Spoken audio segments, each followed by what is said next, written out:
Maintenant, on va parler des jointures externes. Donc les jointures externes en SQL permettent de combiner les enregistrements de 2 ou plusieurs tables, même si certains enregistrements n'ont pas de correspondance dans les autres tables. Il existe deux types de jointures externes, les jointures externes gauche et les jointures externes droite. Voici la syntaxe. Hop. Select, colonne, from le nom de notre table, left ou right join la table, one notre correspondance. D'accord? Donc, pour mieux comprendre, tout à l'heure, on avait vu les jointures internes, donc on avait dit qu'il va nous afficher simplement ce qu'il y a à l'intérieur de nos correspondances, donc à l'intérieur du croisement entre mes deux cercles. Là, on a les jointures externes qui va du coup prendre les correspondances, mais aussi également ce qu'il y a dans la base, dans la table à gauche ou dans la table à droite. D'accord? Donc, jointure externe gauche pour récupérer ce qu'il y a à gauche, jointure externe droite pour récupérer ce qu'il y a à droite. Donc, on va se faire un exemple pour que ce soit plus compréhensible. Ici, on va select comme ID. Donc, à chaque fois, hein, je renomme directement la table. Hein. Donc, comme ID. Et on va prendre comme tarif. On va prendre également comme date. On va prendre également Arnon. D'accord?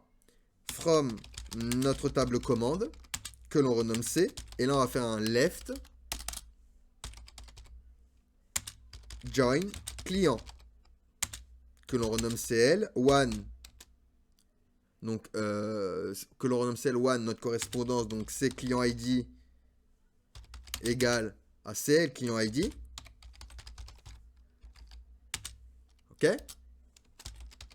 Et là, on va faire encore un left join commande article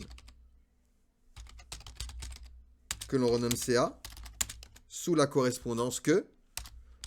Donc ici, on se fait un one.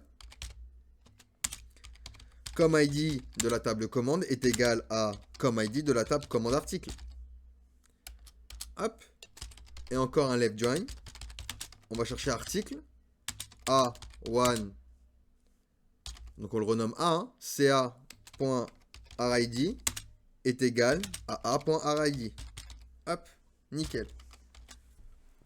Donc on exécute notre commande. Et ici, j'ai bien mes correspondances. D'accord? Donc ici, dans cette requête, on a utilisé la jointure externe. Gauche, on lit les tables commandes. Client, commande article et article. D'accord?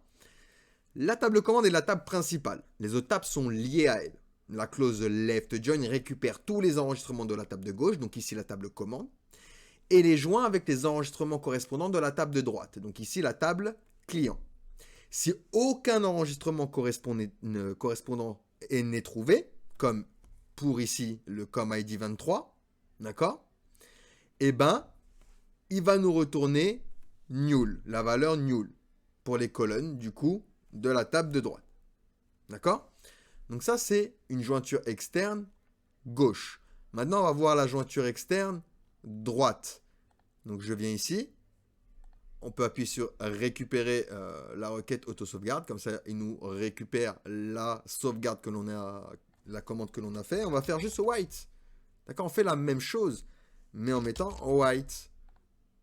Hop. Et hop. D'accord? C'est la même chose, mais avec white. Et du coup, il m'affiche du coup le com ID, le com tarif, le com date et l'art nom, mais de la colonne de droite. Donc dans cette requête, on utilise la jointure externe droite. Alors on va rafficher la commande. Hop, hop. D'accord, droite.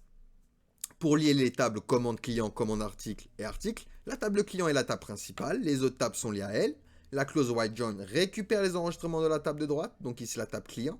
Les joint avec les enregistrements correspondants à la table de gauche. Donc ici la table commande. Et si aucun enregistrement n'est trouvé dans la table, il me retournera également la valeur null. Il faut noter que ces deux requêtes peuvent retourner des enregistrements en double, si les enregistrements ont plusieurs correspondances dans une table. Donc pour éviter cela, on peut utiliser la clause distinct pour ne récupérer que les enregistrements uniques.